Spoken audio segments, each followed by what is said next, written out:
The original Halo theme might be the most recognizable piece of music in modern gaming.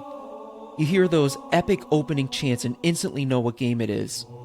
Back in 2001, Halo Combat Evolved launched with a soundtrack that felt completely different from every other shooter on the market. It sounded ancient, mysterious, almost sacred even. Similar to what you hear in the Temple of Time in Zelda Ocarina of Time for the N64. Most developers would have left it alone for the sequel, but Bungie did something else. For Halo 2, they brought in one of the greatest guitarists alive and told him to play over one of the most iconic video game themes ever written. And somehow, against all odds, it worked. Today, I want to talk about how Steve Vai, the legendary guitarist, took an already legendary soundtrack and pushed it even further.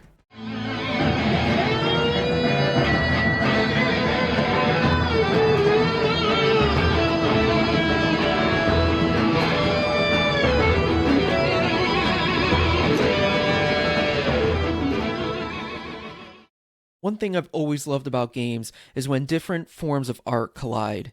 Fantasy art inspires games and music, and vice versa. Music inspires artists. Movies inspires games. And sometimes a musician leaves a footprint on a game that lasts for decades. Halo 2 is one of the best examples of that. Before we can talk about Halo 2, we have to talk about the original Halo theme. When Halo Combat Evolved released in 2001, the soundtrack immediately stood out. You had the Gregorian-style chanting, the huge drums, and orchestral swells, moments that felt lonely and alien. The music helped define Halo's identity. Master Chief already looked iconic, but the soundtrack elevated him into something larger than life. The Halo ring felt ancient. The Covenant felt mysterious. Everything carried this sense that you were uncovering something far older than humanity. And the amazing thing is that the main theme was incredibly simple. The melody sticks in your head after hearing it just once. Even people who never played Halo can usually recognize it. By the time Halo 2 entered development, Bungie already had one of the greatest themes in gaming history. The question was, where do you go from there? Halo 2 wasn't just another sequel. The stakes were bigger. The battles were bigger. The marketing campaign was bigger. Halo had become Xbox's flagship franchise. This was the game everyone was waiting for. The story moved from mysterious exploration into full-scale war.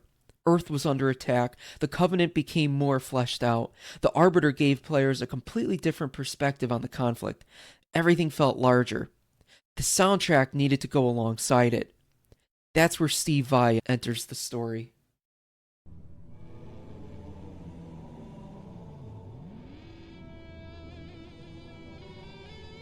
If you're a guitar player, Steve Vai needs no introduction. The guy is a virtuoso and a legend in the world of rock. He played in Frank Zappa's band at the age of 19. He got the audition to play in the band by transcribing all of Zappa's music to get his attention, and it worked. And of course, he nailed the audition, and the rest is history. He went on to play in huge bands like Whitesnake and David Lee Roth's band after David Lee Roth left Van Halen. Steve Vai built a reputation as one of the most technically gifted guitarists in the world. His playing sounds almost supernatural at times. Fast runs, wild bends, he even makes his own instruments. The first time I learned Steve Vai riffed on Halo 2, I remember thinking it sounded completely insane. Who looks at Halo's choir-driven soundtrack and says, you know what this needs? A guitar virtuoso. Yet, somehow, Bungie saw the vision, and Steve Vai delivered. The result was the Mjolnir mix. Or Mjolnir. Or Mjolnir, I'm not sure. For many Halo fans, this became the definitive version of the Halo theme. It's just so epic. I've been lucky enough to see Steve Vai perform live 2 times, one of which was just a few weeks ago. His shows are jaw-dropping and awe-inspiring. I highly recommend going to one if you get a chance. The reason it works goes beyond technical guitar playing. Steve Vai wasn't trying to replace the Halo theme. He understood the vibe, the assignment. The melody remains the star of the show. The choir is still there. The atmosphere still remains. What the guitar adds is energy. Suddenly, the theme feels more aggressive, more confident, and more heroic. You can almost picture Master Chief marching through an army while the guitar screams in the background.